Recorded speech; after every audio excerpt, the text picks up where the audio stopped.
Так.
You.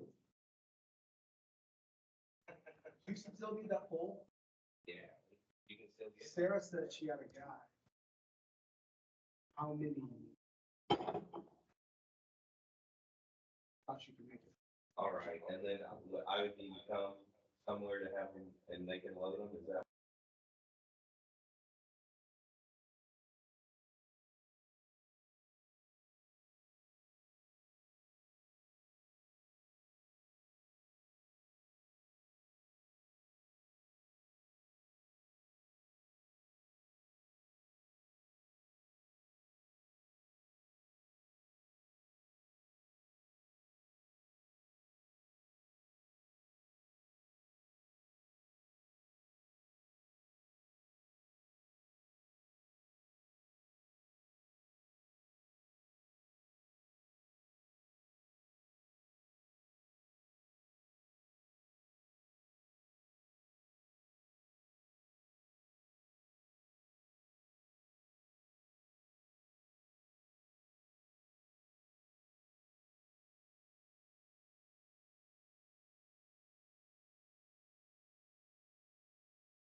Yes,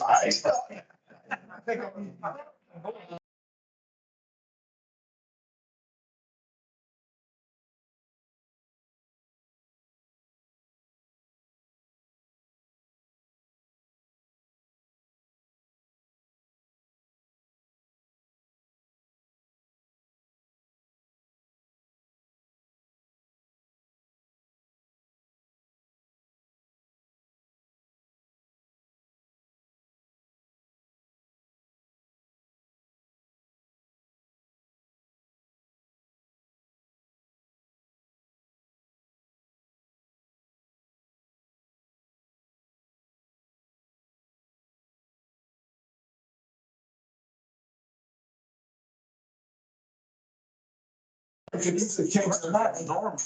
Oh, yeah.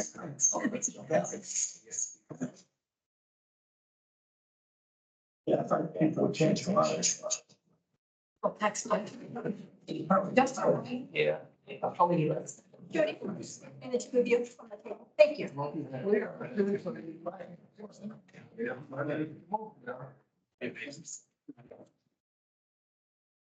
Oh, no, that's Jace. Let me text Justin. I'm good. How's your day? That's just good. Enjoying the retired life. Super. Don't know what all he does. Yeah, well, he doesn't have to explain to you. No, he doesn't. I tell you what, if he's like me and most people I know, Hi. I have no idea what I did this week. I was busy all the Oh, time. yeah. He says he always forgets what day it is. That one, I'll tell you who I ran into today. Yes, I had to go by Walmart for a minute. I like to punish myself once in a while. I go to Walmart. And anyway, Farrell Duckworth. I hadn't seen Farrell in years. Wow, he's in there. Well, he used to live, I don't know if he still does, out by the park on Gifford between Right. Kirby and, That's what he used to. so I'd see him from time to time out by the road, but I haven't seen him for years either. I wondered if he had passed, because I hadn't seen him at his house no more.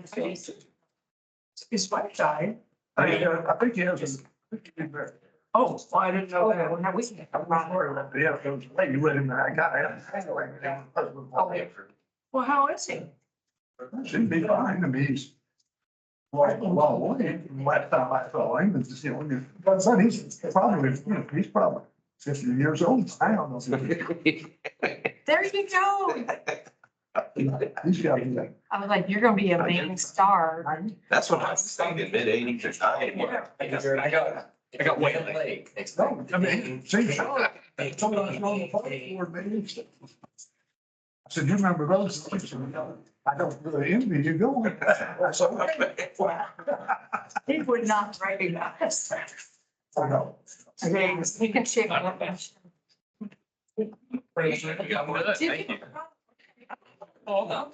Now we have a store. that's good. You got the park, like, I was like, eating up still, I think, Steve, that's not. Just kind of thing. So. Carol comes, she. Carol sends her regrets. Oh, are you the only one that got? Yes. I'm also a house sitter. Oh, okay.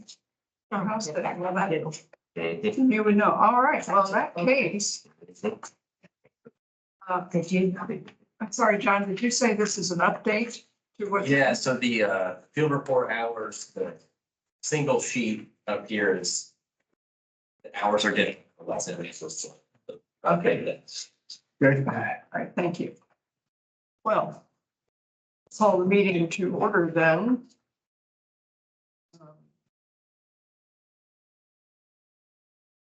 You have a forum. Excuse me, Jamie, Paul, Alice, here, Joe, Here. Carolyn, here. Kevin, Here. Bill, Carol, and Edward. Item number 3, amendments or approval of the agenda. I'm not aware of any amendments. Formed of any. In that case, I'll make the motion to approve the agenda as written. Second. Moved and seconded to approve the agenda. Jamie? Evelyn, no, you're fine.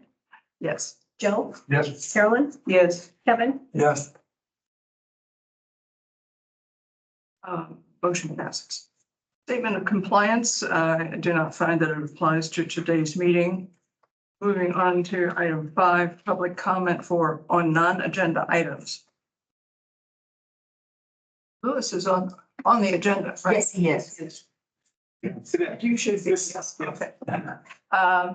No public comment. Approval of the February 21st meeting minutes. It was a short meeting, short minutes. Motion to approve minutes from February 21st, 2024 meeting. I'll second. Moved and seconded to approve February 21st, 24 meeting minutes. Questions, comments? Jamie? Joe, Yes. Carolyn, Yes. Kevin, Yes. Evelyn, Yes. Motion passes. Item 7, approval of the February 2024 non-reverting claims. I will make a motion that we approve the non-reverting claims for February 2024. Second. Second, to approve the February 2024 non-reverting claims on page 6. Questions or comments? Hearing none. Jane? Carolyn, Yes. Kevin, Yes. Evelyn, Yes. and Joe. Yeah. Motion passes. Item 8, approval of February 2024 credit card charges. While I'm on a run, I'll make a motion that we approve the credit card charges for February 2024. I second that. Moved and seconded to approve February 2024 credit card charges. Page 7, questions or comments?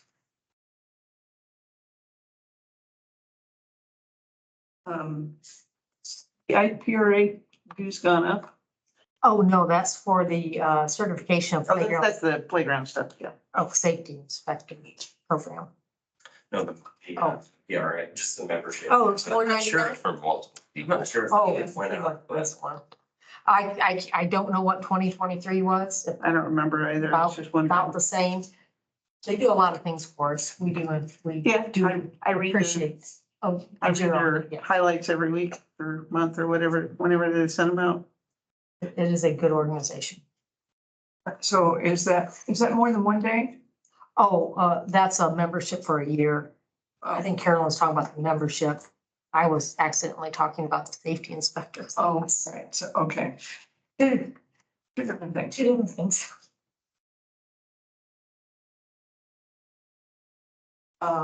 Any other comments or questions? Kevin, Yes. Evelyn, Yes. Joe, Yes. and Carolyn. Yes. Passes.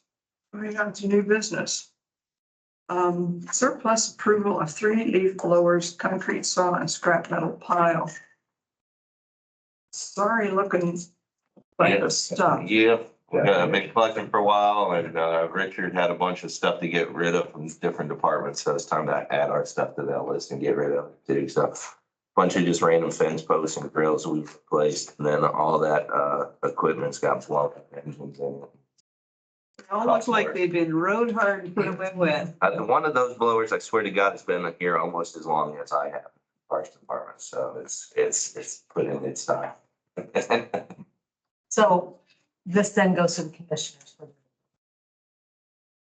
We're declaring a surplus, right? Yeah. Okay. Motion. I move to declare the described equipment as surplus equipment for proper disposal to the commissioners.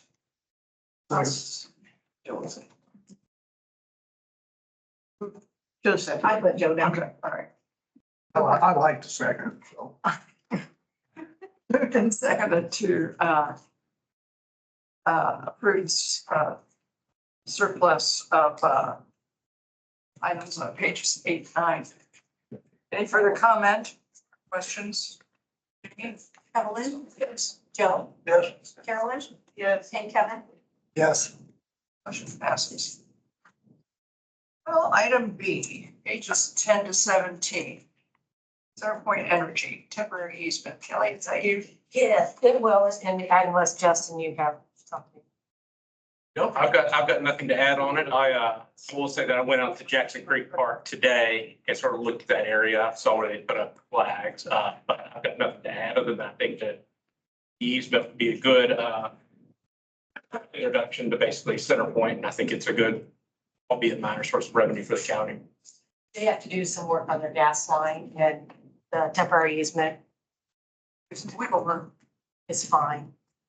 And they would like to give us $500 for their trucks Take that too. This is at Jackson Creek, right? at Jackson Creek Park. And plus, we want to talk to them about a pedestrian easement to the housing addition. So now we have a phone number to call and a person, Better. even better.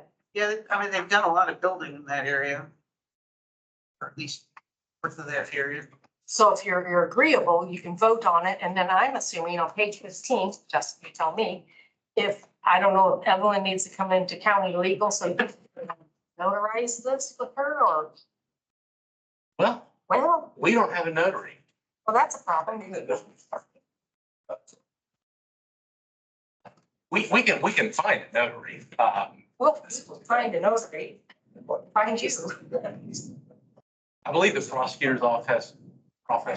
Well, we can call Bill. We can, somebody. Somebody else. That's the bar card. Miami, your neighbor has one. I haven't printed out some of our questions. Question. What's being requested of the park board is to grant an easement here. Temporary incident? Well, don't the commissioners on the park? Yeah, no, they don't yet. No, they don't yet. Okay. That's been, no, they don't. You do. Oh, boy. Okay. But good question. What a motion. So, I move that the park board grant an easement to Centerpoint Energy for a temporary utility line to run through Jackson Park. Jackson Creek. I'll second. Seconded to recommend the temporary easement at Jackson Creek Park. I did look through there and I mean, if they damaged the park, they have to fix it, blah, blah, blah. So I think we're in good shape. I'm sure that legal's been through this fine tooth comb, so. And when I was down there today, the areas that were marked did not look like particularly high traffic. Consumers as well say. Yeah, it's not a. It's overused park. It's, by the road. places that, there are people that go down there, including me. I've lived just for that. Won't even notice it. Seconded. And any other questions or comments? Evelyn, Yes. Joe, Yes. Carolyn, Yes. and Kelly. Yes. Passes. We will find a notary and then maybe make an appointment with you to come in and take care of this, right? I'll say just this, okay.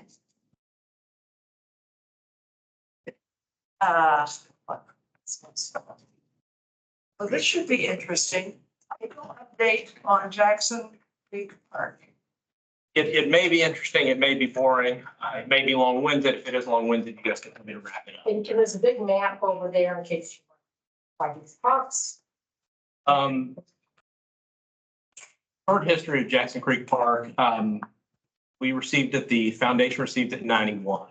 It was transferred to the Parks Board in 1993. So it's been governmental property for 31 years, something like that. We received this land as part of a grant from the Federal Land and Conservation Fund. So this land is subject to federal protection for outdoor recreation stipulations from both the national parks as well as Indiana DNR, and they administer the programs for the Parks Department. I'm going to read something because I think this is important and this is our major concern today. So this is from the DNR website. All parks that are acquired or developed using this particular grant require federal encumbrance be included on each deed, thereby protecting the property solely for outdoor recreation use in perpetuity. This encumbrance protects these properties from being developed or sold for non-outdoor recreation uses such as, but not limited to, building a library, fire station, cell tower. Selling this land or building non-compliant structures within the encumbrance boundary may result in a conversion of use. If we convert the use or it's found that it was converted, it could have serious repercussions with the grant. That could involve us having to find similar property to give to the essentially reimburse, for lack of better words, federal government. We recently found out, and correct me if I'm wrong before I started, Kelly, but last year we had Bledsoe do a survey of the boundary. And we found out that, for those of you that have been to Jackson Creek Park, and I've just been for the first time, frankly, today, there's kind of an area that's what I'll say, just sort of open field. It's very unclear where the boundary is. In doing the survey, we found out that there were some encroachments onto Parks Board land. I went out and walked it today, and there are a few things I should have printed more of these. I'm sorry. But you can see the boundary of our land. Our land is sort of to the south and the east. The things I highlighted are things that encroach. Frankly, most of them are pretty minor. Most of them are sheds. Some of them relatively large, maybe 18 by 12, but things that could probably be moved. And quite frankly, I don't think that they were put in there with any bad intention. I think people saw that they had this almost unlimited backyard and put them where they put them.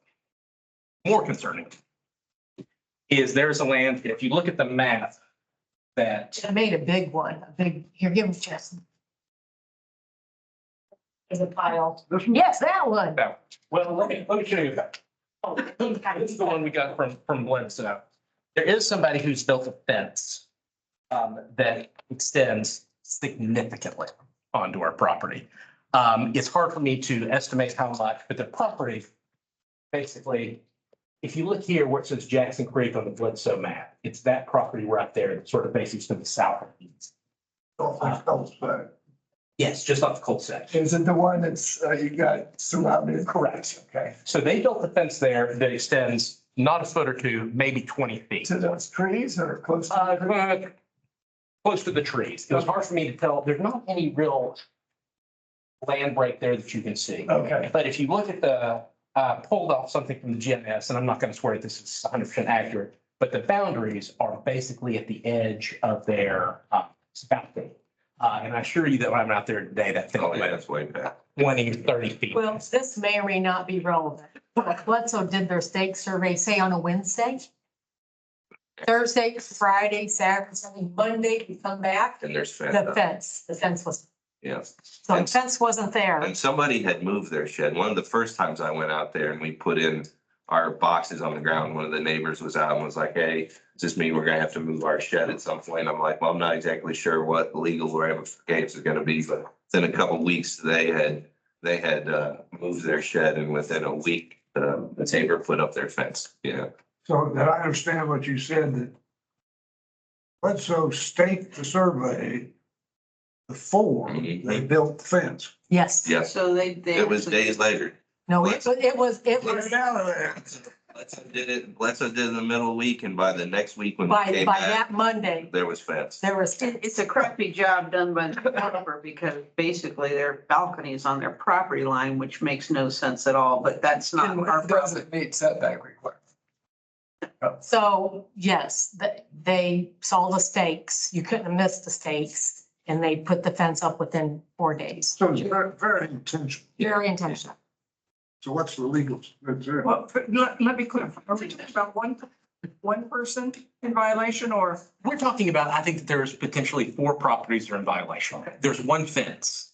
Yeah. Okay, there's one property that obviously doesn't want to comply. Let's put it that way, because your guys probably. Yeah, those other people did right off the bat. The other ones might too. One of there's a flower bed, there's an old swing set and a shed, and then maybe another shed. Like stuff.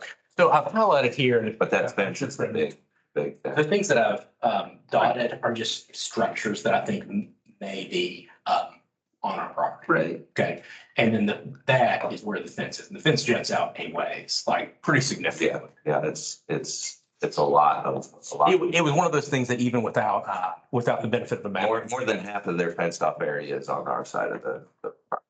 And how long ago was it the fence was erected? I told Molly as soon as it happened, it was, hang on, I have a date. Well, Been over a year. it's been over a year. Okay. So. There's obviously 2 issues with this. First issue of there's just general premises liability. We've got people who have things on our land, some of which are in what I'll say less than sterling condition. I'm less worried about that. That's a relatively minor issue. What I'm very worried about is this grant that we got, this fund that we got from the federal government. Okay. And I'm worried, especially with this fence, that they're going to find that this is excluding people from the use of that outdoor area. So we need to do something about that. If the land is converted to private use or non-recreation use, that could be held against us potentially. Does the fence in fact exclude people? I mean, where does it go from point A to point B? If there was not an entrance in the back, there may have been an entrance. I can estimate, and again, this is a rough estimation. But I would estimate that the fence, and let's say that's the property line. Mhm. I'd estimate that the fence went something like that. If there was an entrance, it's somewhere back here. It was not something that people get through down there. So I'm trying to picture who's being damaged here. The public that cannot access a fence that connects to an individual's house. Yes, because they can't access that. That comes to Well, our no, property. but it's which, they could. And the true answer is who is damaged is the Park Service, who, if they find out about this, could be extraordinarily upset. Since they gave this to us as a grant, and we're supposed to keep it for outdoor use in perpetuity. So that is my major concern. Honestly, if this were not for the grant, my advice may be different. My advice may be ask them to take down the fence if they don't forget about this 200, 300 square feet of property. It is the fact of that grant that is concerning me. Sierra does come and check on the property. They do. They do, and they write a report. What are? We got digging about our gravel in our path a couple of times after washout, so I could only imagine what they say for a fence coming into the property. Did we, you say it was a year ago this fence was put up. Did we realize at that time it was on our property? Yes, What did we not do anything? I contacted county legal immediately. So we're just now getting around to it or what? Yes. Okay. Yes. I mean, that sounds to me like they need to be told to get their fence off our property. Like, quick. Well, and so turning to that, this has been governmental property for 30+ years. It cannot be adversely possessed. So we're going to retain title to it regardless. So the issue is not that they're going to claim title to it. The issue is just that because people are being excluded from using it, it could affect our grant.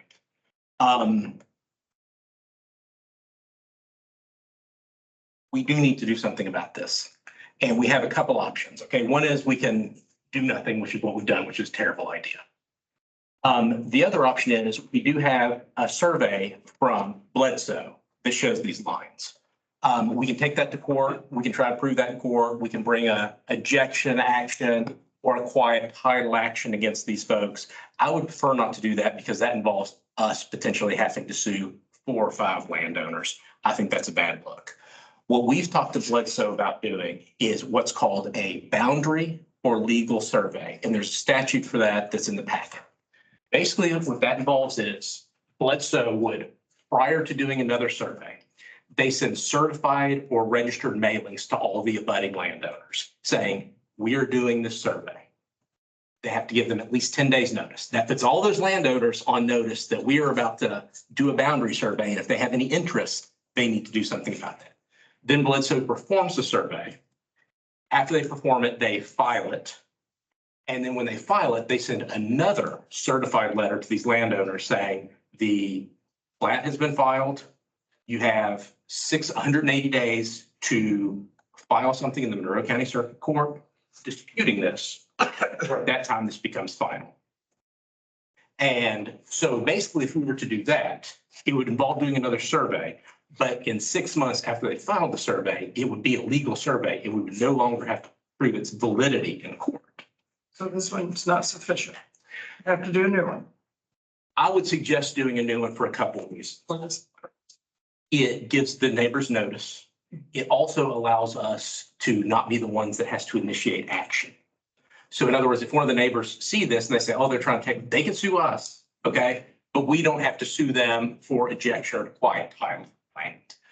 The other thing that it does is in 6 months, when the 180 days passes, it is a legally binding survey on landowners and anyone else they sell to. So that is just another thing that should we have to go to court to force these people to move their fences, to force them to move their sheds, it is just one more hurdle we don't have to face. The issue of whether or not we own the land is not an issue. It has been legally determined. The only issue is whether or not they encroach upon that land. There's an additional cost for this. My guess is that Bledsoe's going to come out and they're going to come out with the exact same lines they came out with before. But it does, I think it protects us in a number of ways. It gives the neighbors notice. It's a good thing. That way, when they get this letter, hopefully they call Kelly or John or myself, or Kelly or John can refer them to me, and I can explain to them like, hey, here's what's going on. We own this land. The federal government gave this to us. We think there's neighbors, they have things on it. And it's going to let them know that things are about to happen. Also, I think that if there ever is an issue and DNR or the Park Service comes down and looks at this, I can think we can look at them with a straight face and say, we took legal steps to try to protect our interest. It is not an insignificant cost. I think the estimate was $3,800. But I think that it is worth it considering the protections it gives us and the fact that I'm less worried about these sheds. I think that those people would be willing to move them. I think that there was going to be some grumbling. This fence is going to be upset. I cannot imagine a world where he's not upset. The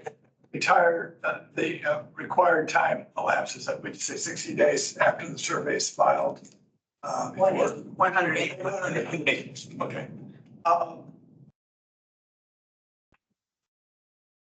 Why doesn't the county just remove the fence? If it's established legally and it's county property, it puts the burden on the property owner to come back and sue us for removing a fence. And the county doesn't have to take legal action. Well, at this point, I think that this does a number of things. I think that first of all, it does give everybody notice of what's going on. And as far as moving the fence, I would still want a court order to do that, quite frankly. And if we were to get a court order, we'd have to go in, we have to prove that the boundaries were correct. That would involve bringing Chris Porter from Bledsoe, whoever did the previous survey in. I think in this situation, we have to wait a little bit, 6 months. But when we do it, if they were to come and say, hey, it's like, actually, I own this land, no, actually you don't. And it's been determined statutorily that it's ours. So I think that's the advantage. Yes. I think your plan is probably the best one in terms of relationships between us and the landowners. I mean, the guy with the fence is probably going to be really pissed, but should be pissed at his developer, not at us. And that gives everybody an out. And honestly, I would love nothing more than for these folks, once they get these letters, to call an attorney. Because I think any attorney worth their salt is going to tell them a few things. One is you can't adversely possess against the government. Number two is it's like, if you think this boundary is wrong, you need to get your own survey. And you need to do that quickly. And I think hopefully calmer heads will prevail. And like I said, I think that it gives everybody time to understand what's going on, instead of us just showing up one day and saying, hey, we're suing you, or hey, move this stuff. This is notification by registered mail. Correct. Statutorily, it's required to be by certified, and that is done by the surveyor. This would, if we go the way you're suggesting, but obviously the fence is the biggest concern. However, it seemed to me that we want the sheds moved, everything off our property. Sure. Well, the likelihood is from the discussions that Andy had with these guys is that once they get the notice, they'll move the sheds. Well, the next question will be, some of them, and I don't know, some of them might be older folks. And these structures are in very poor condition, like I could almost push them over. And there's a playground unit that I would hate for children to play on it when it's on our property. Right. And they may get injured. So I don't know at what point that park staff could hey, we're gonna take these things away and put them in the dumpster. I don't know at what point. The only thing I'm not worried about down there is the flower bed.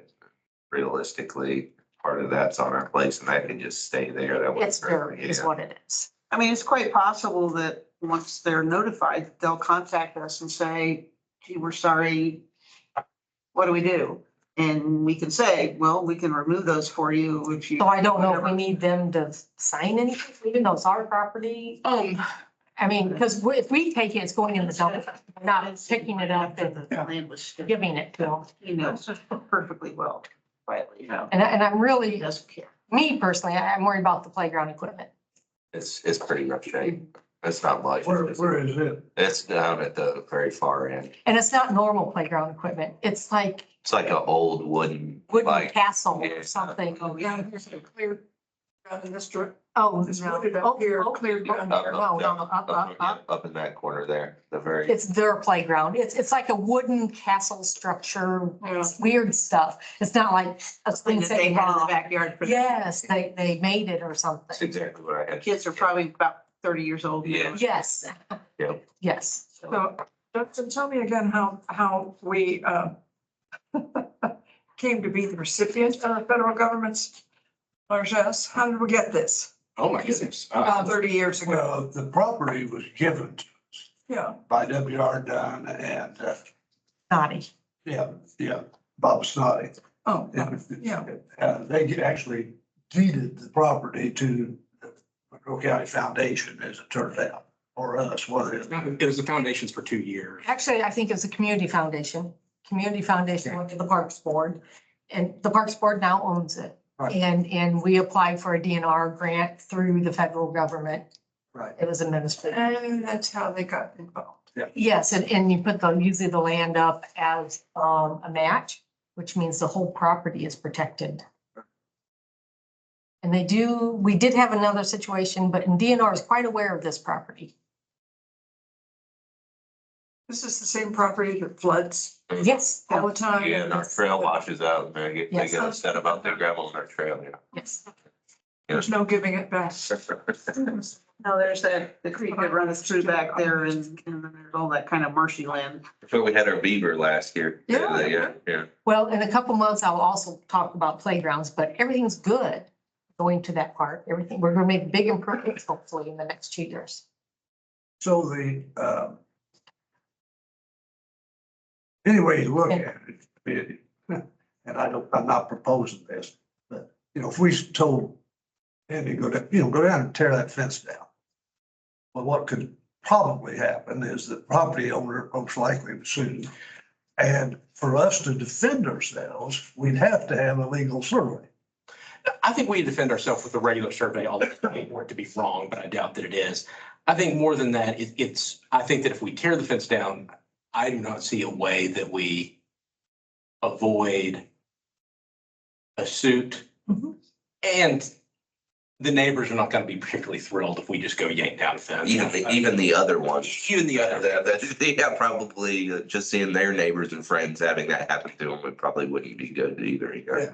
I'm not, Yeah. I wasn't Yeah. proposing that, I'm just asking. But So I really just think that, especially for this gentleman, the people with the sheds, I think they'll get rid of them. I think that they'll move them. And honestly, if we left them, I'm not suggesting we do that, but it's not the end of the world. I don't think that's something that DNR would come down and just lose their mind of. I do think that they could potentially lose this money for somebody fencing off a non-insignificant. they've seen the sheds before. They've seen that stuff, but the fence, yeah. I think if we're going to resolve this, I certainly think we should resolve the situation. We should look beyond just satisfying DNR. And we should get all the sheds moved or removed in some fashion. And clean things up now. I mean, we don't want to go through this again. And we don't want to have the example of one or two sheds there that we felt sorry for the property owner. And that's going to encourage somebody 5 years down the road to put their new shed out there and have a whole host of new issues. Who would say, well, there are already two out here, so. Yeah. We We just need to, Probably this is how the they time did to it up there in the first let's place. clean it all up. And again, I want to stress with some of these folks, God only knows how long some of these sheds have been out there. But what I will say is a lot of these were 5-10 feet over what I believe the Yeah. property. This was not a situation. The fence And is egregious. they've been there as long as I've been here, because hell, when we used to mow down there, that's more or less where their sheds are, is where we always thought the property line was, you know, when I first started, that's where we mowed, and then we got the survey done, it's like, oh, well, we own a lot more than what we thought we did. Some of those sheds have been there since the property was deeded. Right. It's, Well, like I But you said, know, I mean, given the amount of I love it. housing that has been built north of Jackson Creek Park, I mean, they're now doubling the size of Clear Creek School, et cetera, et cetera. They've had the whole complex across from that road, that road east, et cetera. This park may start getting some use. And it would be nice that we, A, had friendly neighbors, and B, that, you know, that we resolved it in a way that didn't piss people off. I mean, we're gonna piss this guy off anyway, but we will have no reason to be pissed, as opposed to we just kind of run roughshod over them and they So- see it that way. so we're actually asking you to accept Bledsoe Ritter Cooper Jane's proposal of $3,800 to do exactly what Justin just described. Do we have You may that? save us some It's this handout, it's Down a the road. one pager, or even more than that. one pager. Ah, And this still will have to go to the commissioners. right. This is the legal survey here. What was it? Well, it's, It's a, it's a survey. It's a second legal survey that be right on top of the previous one, but. Yeah. with all the bells and whistles. So And then speaking to, you know, Kelly and I went down last week and spoke to Chris Porter at Bledsoe, and, you know, I think that they're, because they just did this, I think that they're giving us a little bit of a break on the price, because they understand that it's going to work, the typical survey as they've done it. Is this, that's it, one pager. but I mean, is this a little less expensive than what we paid for the first? Yes, the first one was 5,500. Uh-huh. And they didn't do all the other stuff. It was 5,500, well, not to exceed, so we might have paid a little less than that, but To some extent, their work is already done, having done it the first time. They're not having to pound in stakes, at least, those are all, well, they'll do that again. even if it's in the same spot, they will put in I another. think they're required. I think they were- They're required. Really, so it'll be two in, oh, Different color. well, let's go. And I want to, last thing I'll say about this, but I do want to stress that this is a scenario that if it wasn't for this grant, my advice may be different. Because again, it's to get to this fence, it's a little bit out of the way. I don't know that a lot of park patrons are going to go there, but just with the grant, it's And with what we're planning on doing in the future We with have our some future shelter and the playground, it'll be closer to. It is now. Well, it seems like, to me, the only logical thing to do is to approve this survey and proceed as our attorney suggests, you know, and As Justin said, to do otherwise, it's not a good look. well, no, you know, a little bit of that is that, Oh, you could live with a little bit of good. well, the guy with the fence, I couldn't, because I mean, that's 20 feet or whatever it is. It's a good, It's far enough, they know it's in property. Well, and they also And put it in after. literally, They were literally absolutely know it's not on their property. Like, I don't have any real good feelings there. The people with the sheds, if they saw the staked survey, they're probably waiting to be notified that their sheds have to come down or be moved. But the guy with the fence is not the same situation since he put it up after the survey. So he's looking either for the county to roll over or to, you know, take him to court.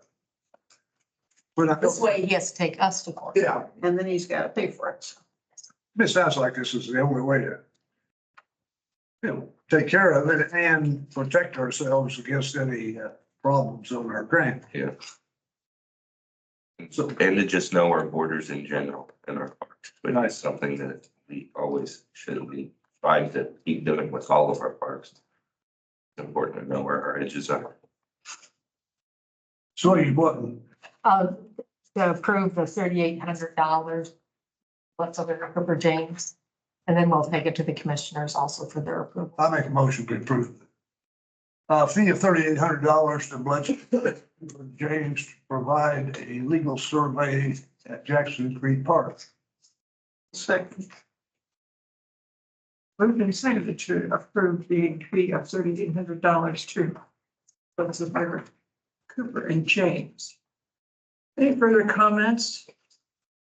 Discussion, questions? Jamie? Evelyn, Yes. Bill, Yes. Carolyn, Yes. and Kevin. Yes. A motion passes.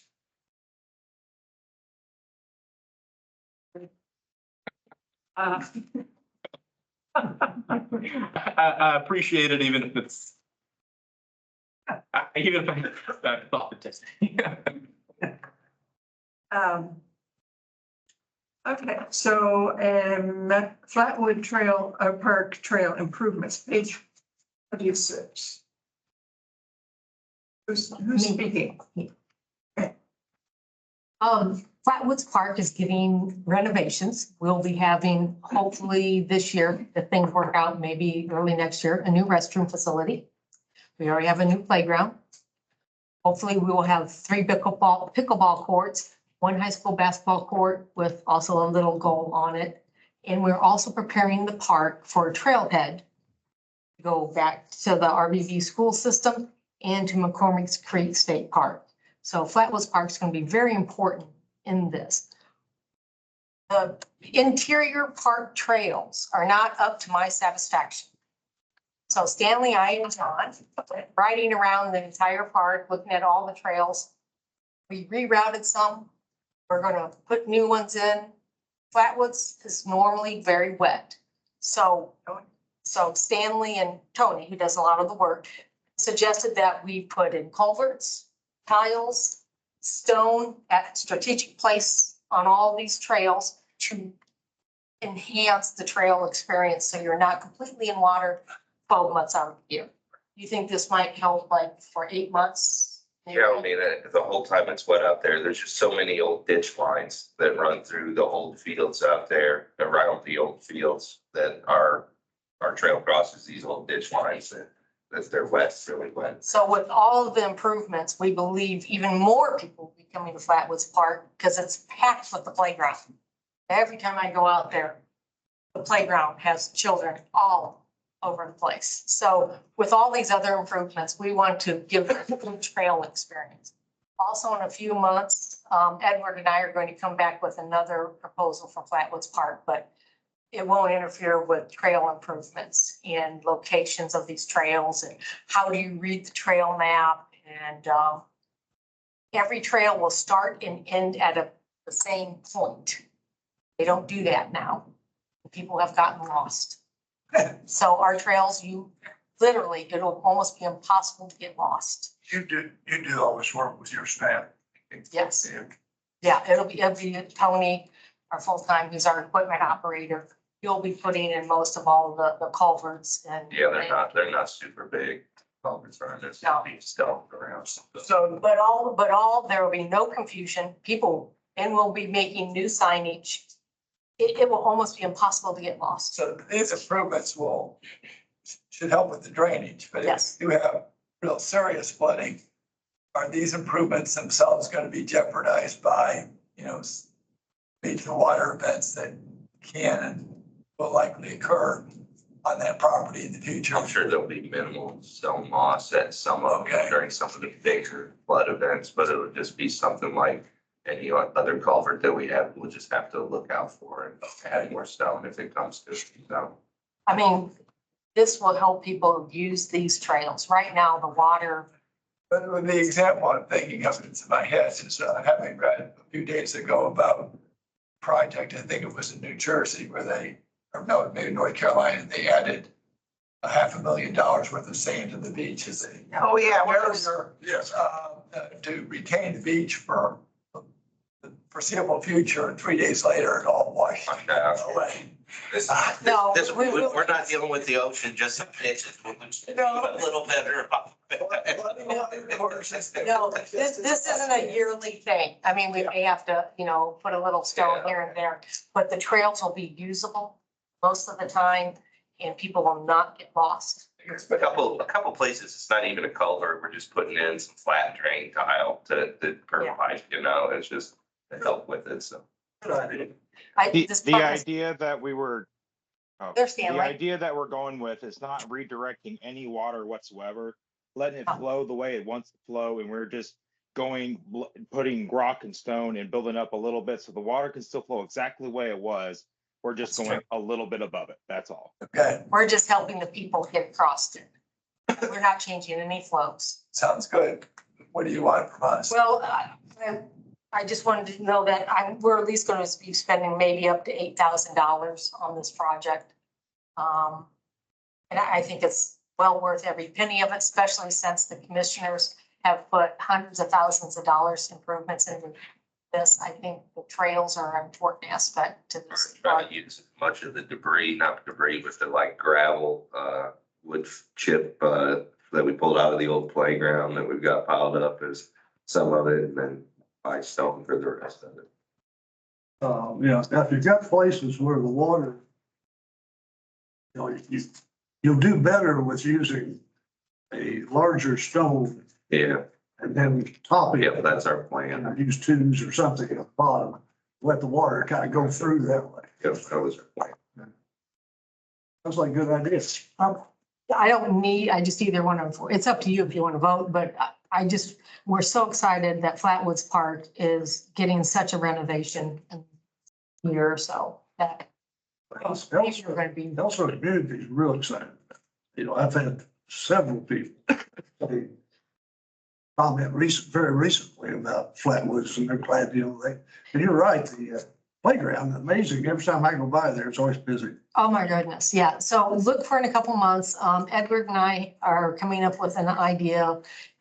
I don't want to spoil it for him, but we're going to go over the master plan again, and I'm going to show you what's possible and what's probable. And I think it could guide Flatwoods Park for the next 25 years or to 50 years. So it's very exciting, even more exciting for people to be able to enjoy the 200-acre park. Well, that is exciting. So, Okay, well, in that case, we'll take this as an update and move on to item F. Maybe. Back to Rose. is he? I think you left on the phone call, and say you got a phone call. Oh, well, I can get you an update. He's overwhelmed by what happened to the cutters today. Oh, never mind, go later. Okay, we can talk about the MOU. Okay. How's that? Okay. As you probably recall, if you read the MOU, the second paragraph where it says whereas, you all agreed to that, 30,000 per year for the next 20 years. We'll probably start in January of 2025. We'll keep it in our non-reverting. We'll make sure it's on a spreadsheet. I will tell the politicians every year, don't forget, this money is going to do this, because they'll see this account growing and growing and growing and growing and growing. But every year I will tell them, don't forget, that's not your money. Don't forget, that's not your money. And so we asked Cutters also to commit. Oh, there he is, right there. To commit. They could not commit the level that we did. And I won't speak for Lewis, but I believe it's reasonable.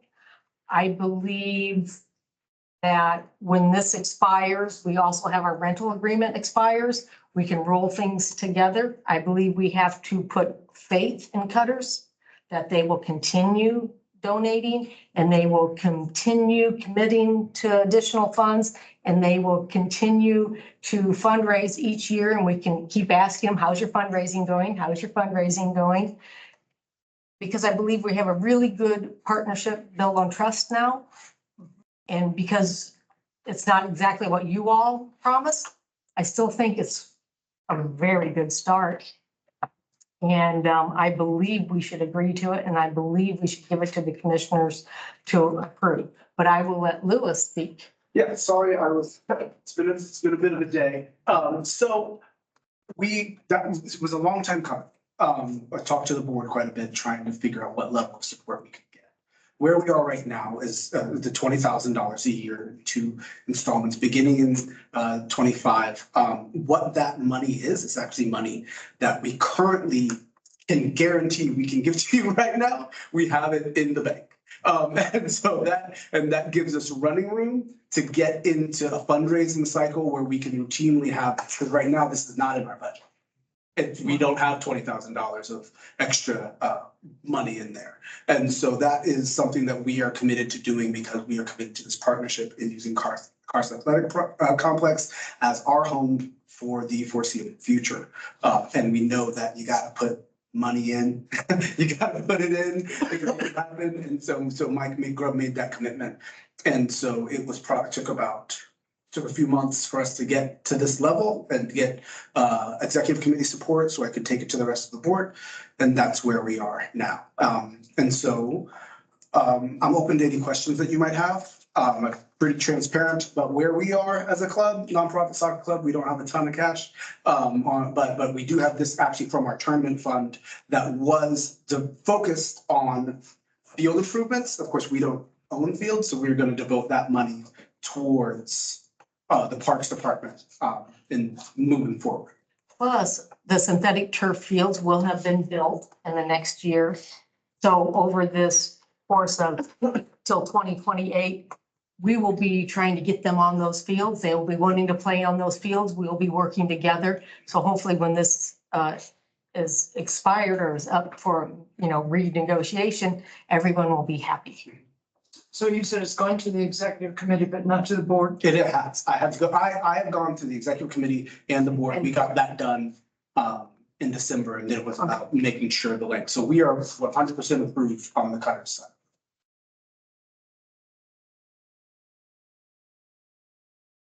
Questions? Make sure I understand here. So the commitment from the Cutters right now is up through 2028. Yes. Well, through June. June 15th, 2028. That's also in their user agreement. Okay, so that It'll ties together. It ties together. That's how okay, fine. I explained that. That makes good sense. Yeah. Well, I think it's a good, strong commitment on the part of the Cutters. I mean, obviously, we'd like for you to, maybe $1 million a year. 20,000. That's a lot of kids playing soccer. I'm gonna be honest. That's a lot of kids kicking the soccer. I mean, Kevin's been in a lot of negotiations with Cutters. Well, yeah, I want to say, I'm just happy to have this level of cooperation and support from the Cutters. And we're all moving in the same direction, and that's a big deal. Yeah, I think this is a good faith start to, hopefully a long-term good relationship. And I would move that we approve this memorandum of understanding with the Cutters that is in front of us today. Second. And seconded to approve the memorandum of understanding. Cutters. Let me ask a question. So in number 4, page 27, what that's saying is there would not be any other additional cost to Cutters besides the already yearly fees they pay us. Correct. Okay. Any other questions or comments? Jamie? Joe, Yes. Carolyn, Yeah. Kevin, Yes. and Evelyn. Yes. Motion passes. It can't be overstated how pleased I think the board and department are. When I think about the relationship between us and the Cutters, when I started on this board and where we are now, it's 100%. I appreciate that. But it's progress through collaboration. That's what we can do here. Thank you so much. Well, thank you.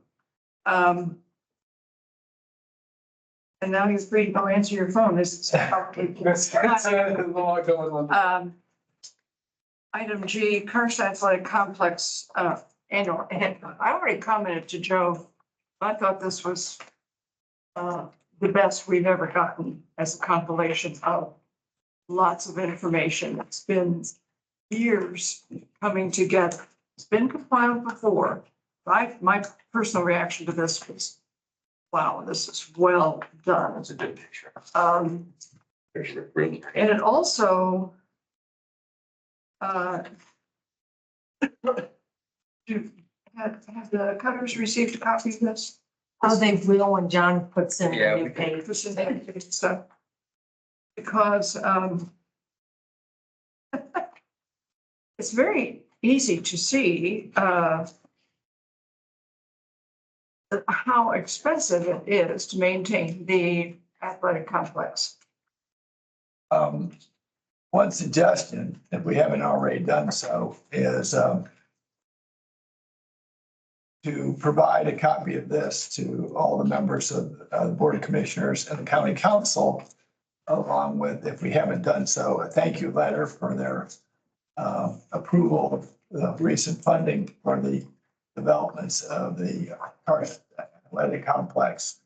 And so they have evidence that we are good stewards with the money that we have received until now, and we will continue to be, as evidenced by this report. It's a really good Oh, idea. excellent. This is incredible information. I'm looking at the page where the time by department staff is broken out and committed to the athletic complex. That took forever to come together. And it's just full of information that has been a long time getting organized. My personal math, well, let's not even go there. But it looks as though, as Joe said, we're at about somewhere near 50% subsidy of the complex, which, as I recall, some years ago now, was a goal, and we were nowhere near it. So I'm just really impressed by the document and pleased with the information. Well, and good news is that we've been working with Andy Canoes from Bledsoe. And Jess has been very helpful to try to figure out the bid packages and what we're doing and how we're doing it, getting the best prices for the turf and everything we're doing, because it's a big project. So Jess has been very helpful. We've also met with engineers, our entire staff, to go over the details of every inch of the synthetic field. So we're moving forward with the project. Not out to bid by any means, but I think people will be happy with the product. I'm just really pleased with. Excellent report. Sure. So long that. Oh, Stanley, can you hear that? I know. Okay. What was that? I missed it. Good job, Stanley. Yeah. Good job, Matt. Consider yourself patted on the shoulder. So, John, what's the difference here between the handout? Okay, so the handout I sent is more or less a condensed version of what's in the package. So you'll see here's 9, 10, I think it's 8. I actually don't have a packet. Split up between like 9, for example, I think 9 south, 9 north, and 9 A or B. So we do that for scheduling purposes. And at the end of the year, once we calculate the hours, we condensed all of the south, north A's and B's. And we get rid of all the doubled hours. So the handout that I gave would show pretty consistently less hours on all of those fields and for each user group. So in a nutshell, this is the accurate version. It was one of those that I probably could have quadruple checked before we set this out, but look at this stuff, you start to go across it. So it's about 300 hours. That's. Yeah. Cutters would be the biggest difference, but some of the other user groups that are on 8, 9, and 10 Would have affected a little bit, but not much.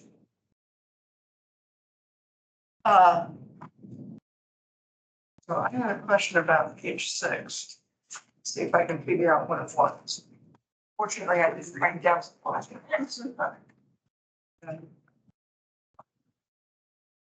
Oh, these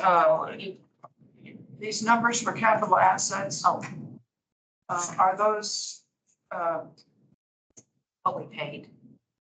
page 6, sorry. Yes. What did you say, Cal? Oh, what was your question? I'm not really sure. I just wondered, are these current values No. or What we paid at the time, money out of pocket? because it would be really difficult. Here. Yeah, that was what we paid.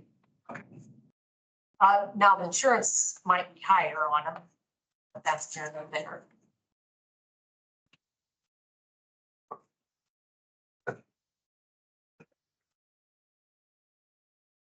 Any other questions or comments about the annual report?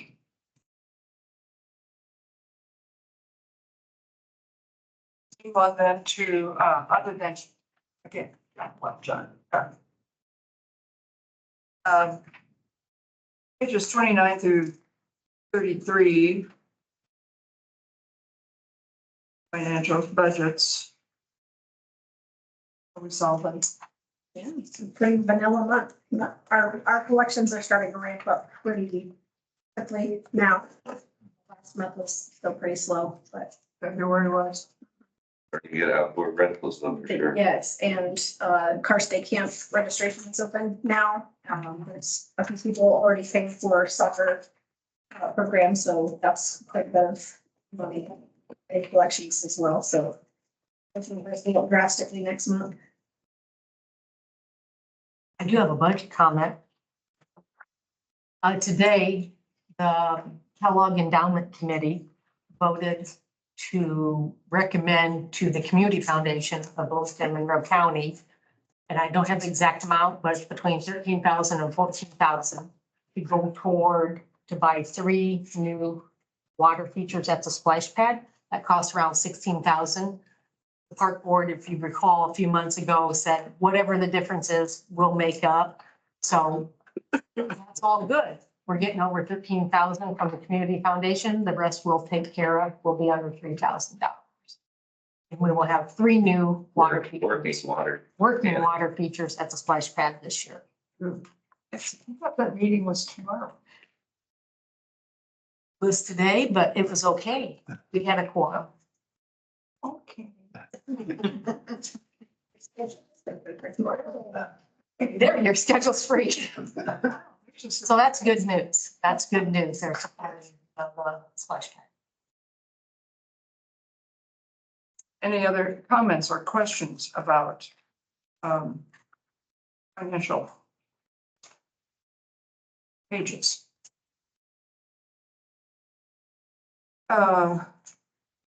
Recreation report, one of my faves in the packet.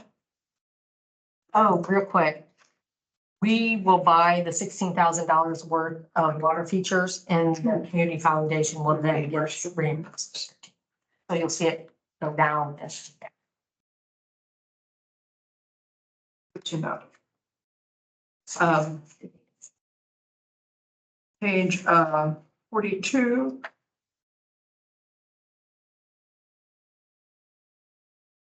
Here we even interrupt Matt back there. Hard work. Matt, do you have anything you want to add? Not that I think. Athletic started this week. Yeah, Haven't been rained out yet. no, 100% open rate so far. Yeah, so might as well quit now. Unfortunately, the first week in April is not looking good, but This week's looked like it cleared up though. It did a yeah, couple days. you know, I mean, it's a little change from what it looks like, but I think in March, any day that they get to play is Yeah, more than yeah, they can expect to play. Oh, it snowed the other day. So. I do have to say Matt has been very helpful with the cutters and getting them situated and everyone this spring and helping with the design of the new synthetic fields. We've gone on field trips. We've relied on Matt. We've even taken Lewis on a field trip with us. So been very helpful. I noticed there's nothing mentioned this time, and that probably makes sense, but what's our status on being prepared for the eclipse? And who's kind of the point person now? Well, these two. We're cool. We got what, 11 people at Karst with John, 3 people at Flatwoods and 2 over at Detmer. We got people coming in at 7 in the morning. Actually, we got cleaning. Amber's coming, or Ashley's coming in to clean a little bit early.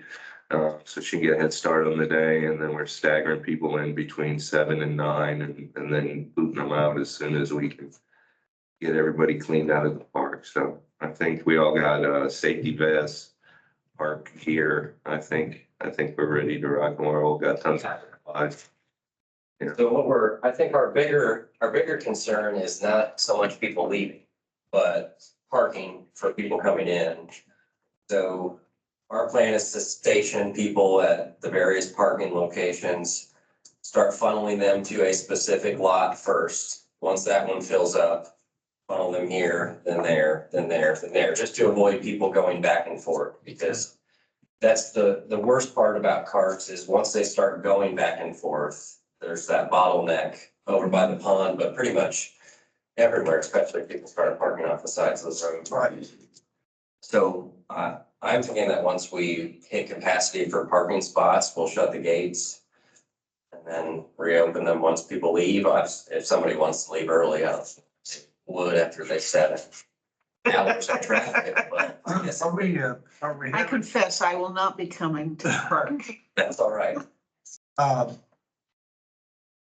do we have like a lot of porta potties planned or anything? We just have Just our our, restrooms, just our- and the porta potties we got already. and we probably have the most restrooms of any park. So we have actual buildings. I'm talking about Flatwoods and everything. Oh, Yep. that was, we have one porta potty and we have the pit toilets. And the regular restrooms at, that were- yeah, Denver too. I assume that the fairgrounds will have a lot of extra restroom facilities, so we'll pay for all the. Andy knows a lot about the fair. So they're gonna have porta potties and all their restroom facilities open over there, but I've asked about 4 or 5 times now whether or not we're gonna be opening that gate between the two. And I can't get an answer out of them. Really? Well, wouldn't it be better for us not to have the gate open since we Well, have people on that side? Well, I don't know that there will be more people on that side, because they're not renting out to the Eclipse lady. They breached her contract. Oh. So it's just the fairgrounds renting out, doing their own Oh, thing. good. And they haven't pushed it It went too awful hard. So I don't think it'll be bigger, but the thing that worries us about not having that gate open is then we've got people jumping our fence all over the place, damaging our And fence. it's just for humans. It's not for Yeah. cars.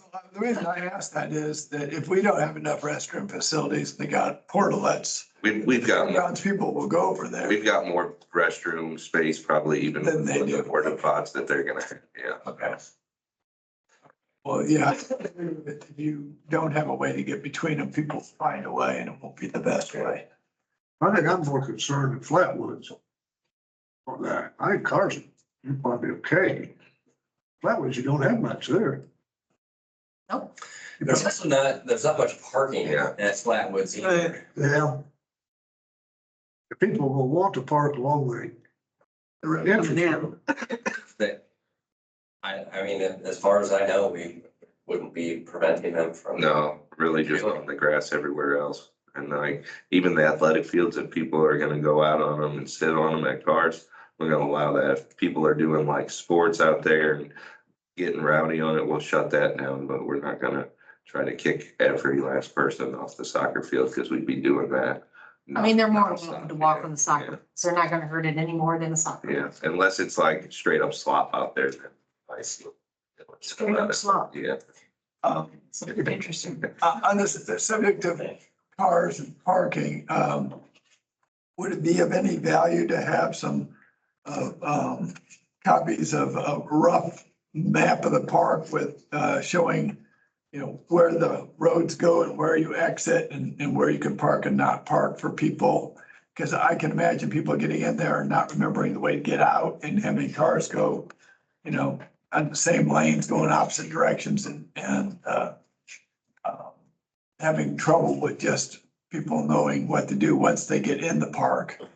I think there'll be enough staff. You think there'll be enough to Yeah, there's gonna be a lot Okay. of us driving around. Yeah, I don't really want a lot of extra papers flying around, but I just, We've got pretty good signage around the place too, so. I think the big thing with staff is that, like, at any location where you could go multiple directions, having somebody there Yeah. saying, going this way, and then once that area is full, now you're going this way. And then exiting, I can't imagine there being too many issues just because of how slow that's gonna go. Because there's no police, so they can't get out on airport. that's gonna be a major traffic. That's nothing we can do about it.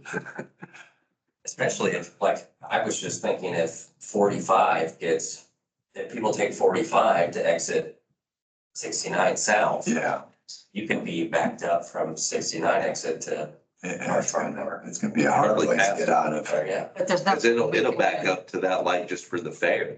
Like, just for the fair alone, it'll be backed up almost to the highway, it's the fairground, so it's much of a more.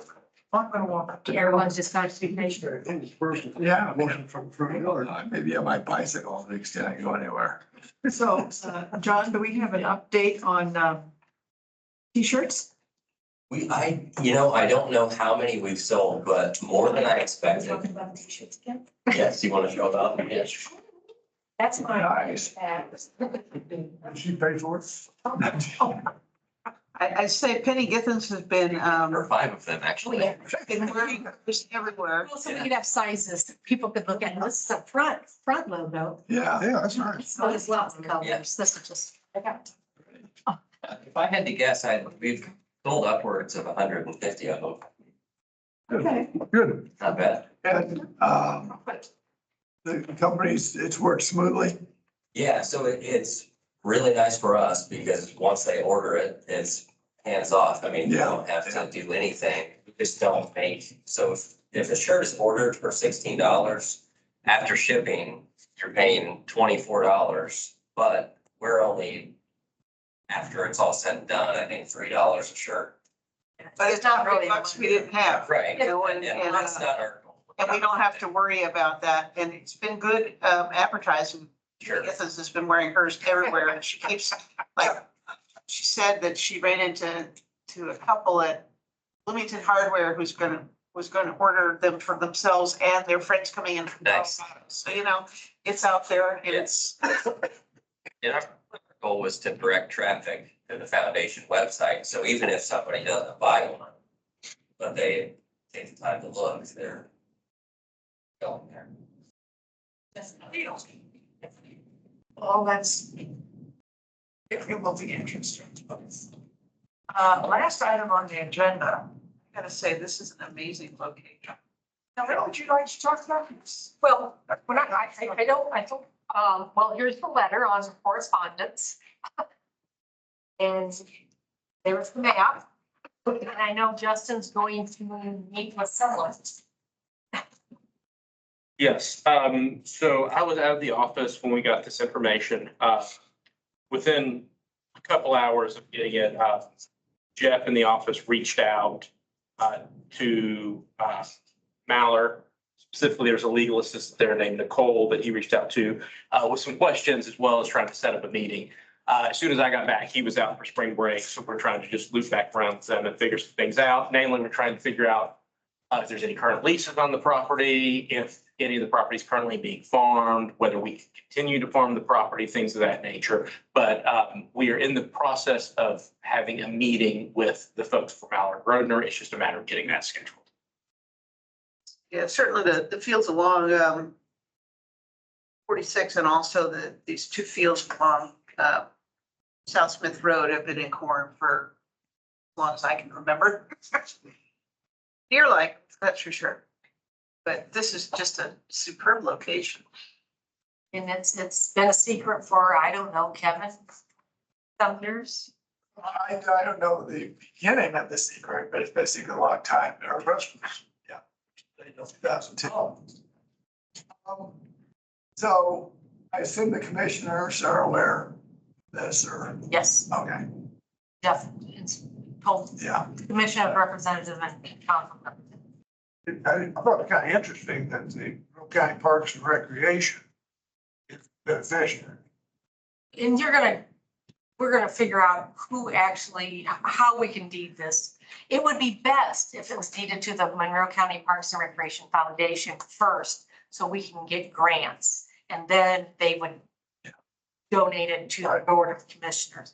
That would be the best route for development.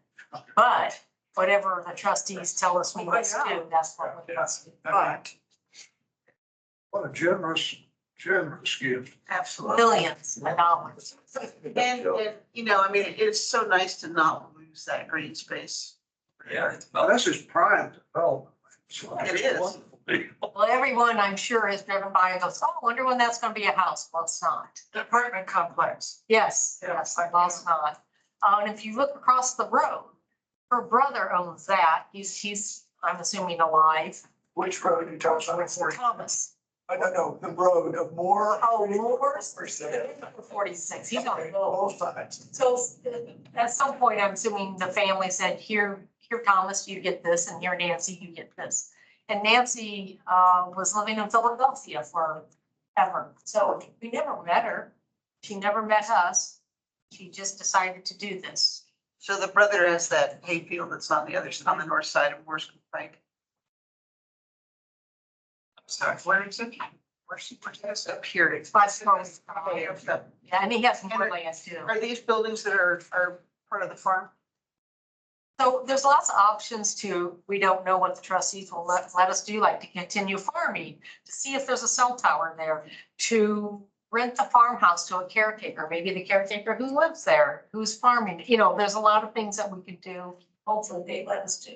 The language in the trust is relatively vague and it's used for park purposes. What that means, I'm not entirely sure. What the trustees will determine that means, I'm not entirely sure, but I think it gives them a pretty good amount of leeway to allow us to do certain things as well as continue to farm. Hopefully, if that benefits the purpose of the park, which would be to fund the park, that's just something we've got to work out with the trustees. So you're saying that leasing farmland could be construed as supporting the development of park. It could be. We It don't, could be. That's what you got. I'm wanting them to agree to farming. I mean, considering the fact that it'd be a while before we could really make a park out of this, being able to continue to farm it. And some of it could be, if they agree, could be farmland. Just a chunk of, Yeah. because it's good to keep things, that people can, we can teach them things about farms. That it be used to support the parks is pretty well set in stone in the trust, but what that means is a little bit more fluid, and I think it gives the trustees a little bit of ability to determine they give the thumbs ups to it, what best benefits the aims of the trust. That's just something we have. And there's 6 parcels. So for DNR grants, we could just take one parcel and apply for a grant. Because that would be the match. You don't need all 6 because this is worth millions and millions of dollars. So we could do chunks or parcels, because once a DNR grant gets a hold of a parcel, you can't farm it. Right. But, a fair amount of the land, the 3 parcels that are south is woods, so it's not being farmed at the moment. So, we could do things with some of those and leave the upper part that's been farmed. Hopefully they'll let us. If that works for them. Room there. Who, Howard and Brothers, the trustees, or is Old National Bank, or who are the trustees? So it's Old National. The letter was from Mallard Grosvenor, so I believe that's probably who we deal with as their counsel. I'm blanking out on counsel's name at the moment, but we've been in contact with his secretary or paralegal about setting up a meeting. I'm sure it'll involve folks from Old National, but it may not. It may just be the attorneys. I think my concern would be the reality that this department and county government at large does not have the resource to develop this. It's going to require grants. Right. And because You know, unless you sit in on these meetings, you might not realize how many billions of dollars these things require just to get what looks like a playground. What's our total number of acres of our parks in Monroe? 500. 500, so this virtually doubles. I'm curious, Kelly, you have plans to lead a exploratory hike on the property, or have you already done that? As soon as Justin says we can go tour the property, we will invite anyone who would like to. Okay, well, let me know. We will. Everybody on the board. Oh, and plus, you know, I don't know who lives at the house. I mean, I'm not here to kick anyone out of their house. No, there's no rush. Especially when we could always use a caretaker. Yeah. That's- Good, great. Great news. One other thing before we adjourn, Kelly, can you give us a little update on trails? I know we have one trail that's going to be constructed this year. They actually, I think we're just doing some tree removal on that. The other day, they had Tri-State Management, some sort of timber management company out there with a truck, and they went in from the field on Enright all the way back towards Lamplighter. You're talking about the Lamplighter? Yeah, okay. Okay, what we'll do is, how about we bring a map? So everyone can see this. I call it, this is not the name, Ours Farm Greenway Connector style.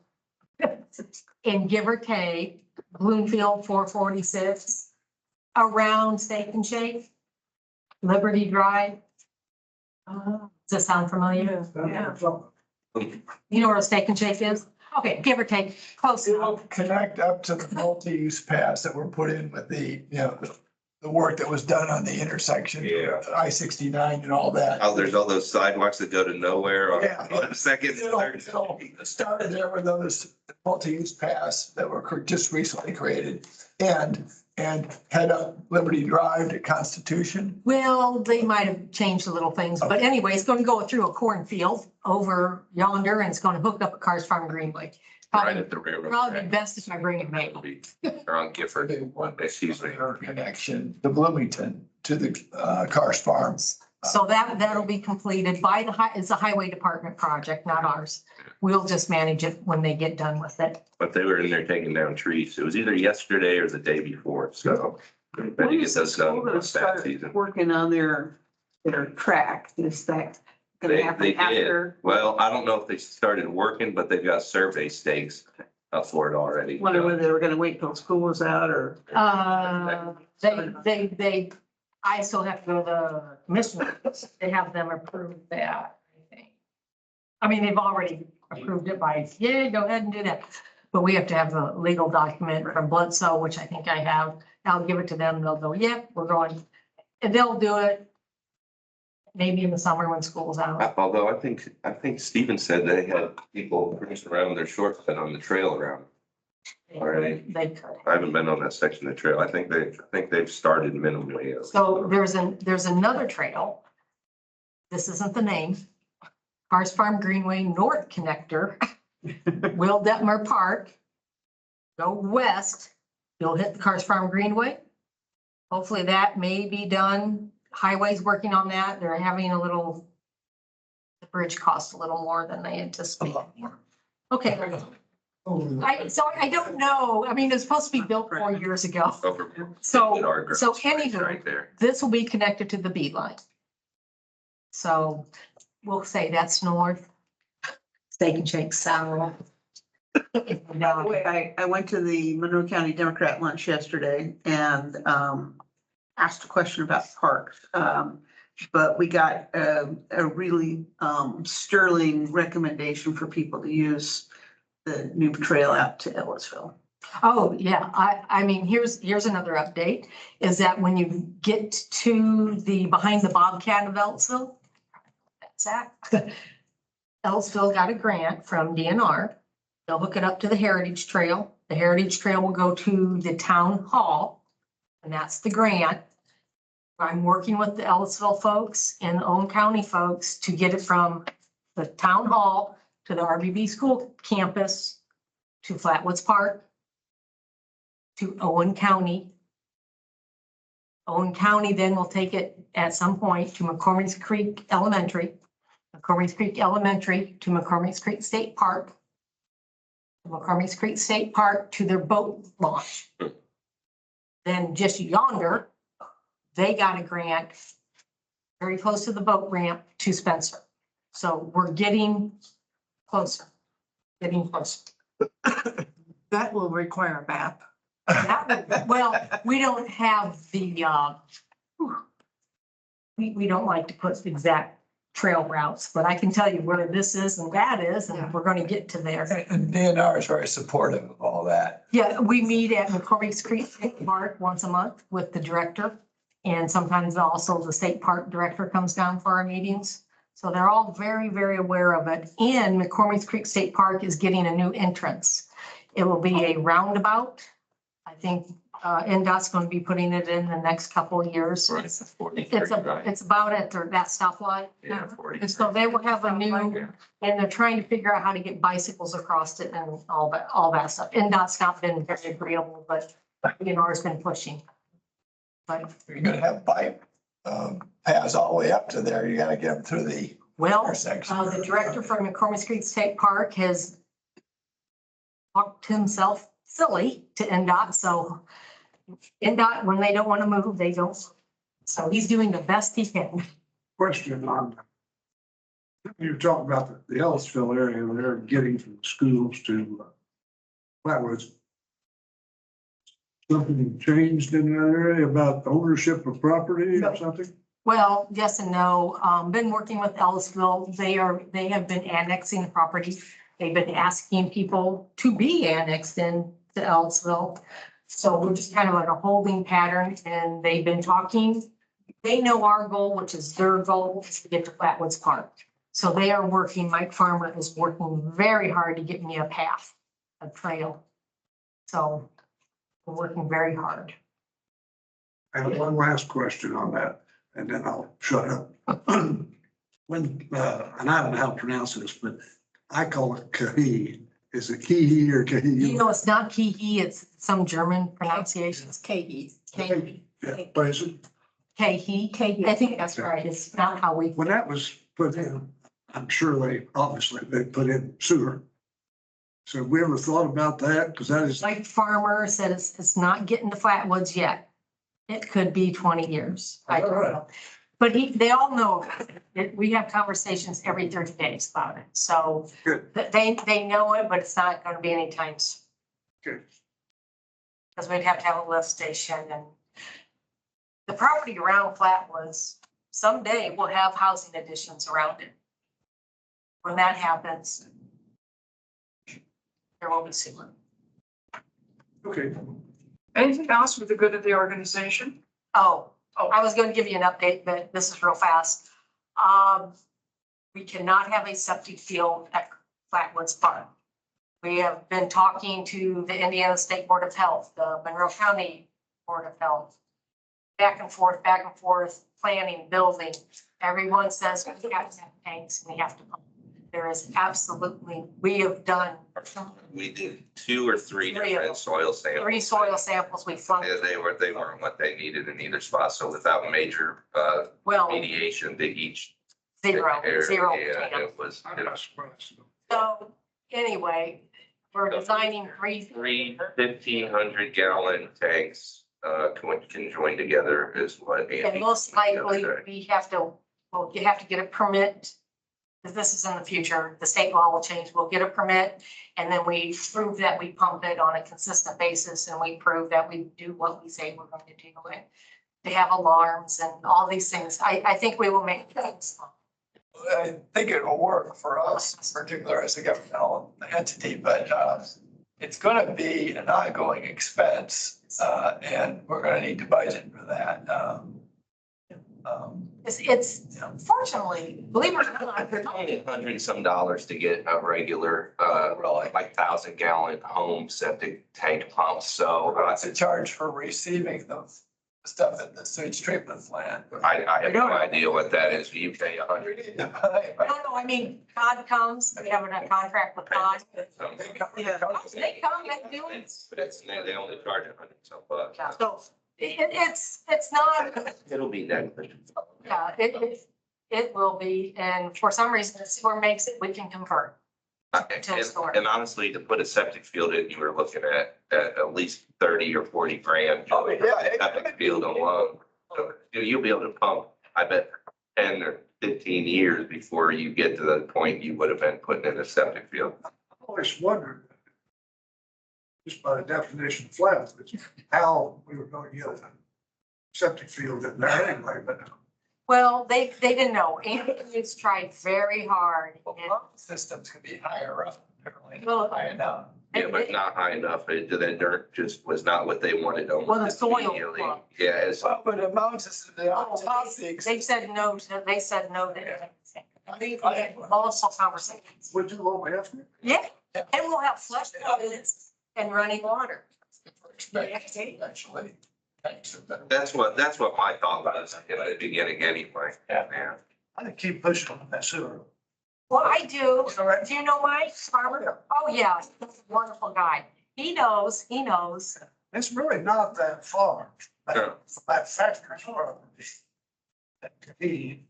And Richards might already have it there too. And if it's at the corner, And you still. I don't, that's a mile away from the I entrance don't of the think park. Richard, I don't think Richard. Maybe. I'm not sure.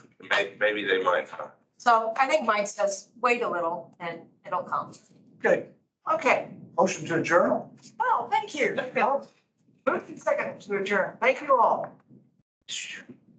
And now the conversation's here. Yeah. We're up for it. Justin, I'm glad to have you here. Thank you. I've heard I